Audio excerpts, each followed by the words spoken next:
Лучший подарок. В колледже искусств, который этой осенью отметит 40-летний юбилей, полным ходом идет капитальный ремонт. На эти цели из республиканского бюджета выделено более 37 миллионов рублей.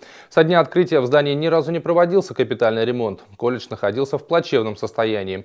Тему продолжат мои коллеги. Пока погода позволяет, работаем без выходных, говорят кровельщики. В колледже искусств проблемы с кровлей были вопросом номер один. Долгие годы она протекала. После капитального ремонта такого не будет, заверяют работники. Снимаем старую кровлю, потом песчаным раствором стяжку делаем.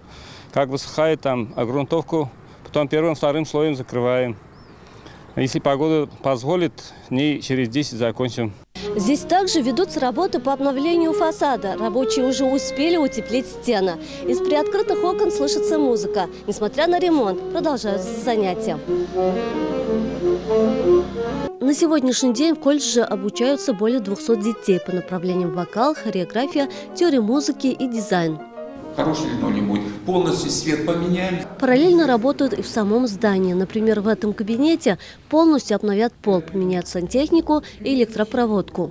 Пока начали с кабинетов дизайнеров, 2 мастерских вчера начали делать.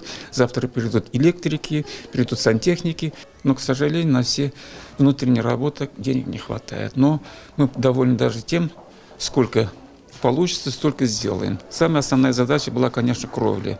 У нас прямо водопад был. Новый учебный год ученики и сотрудники колледжа начнут в обновленном здании. Ремонтные работы должны завершиться к 1 сентября. Исенханова, Сергей Вильданов. Новости Челны ТВ.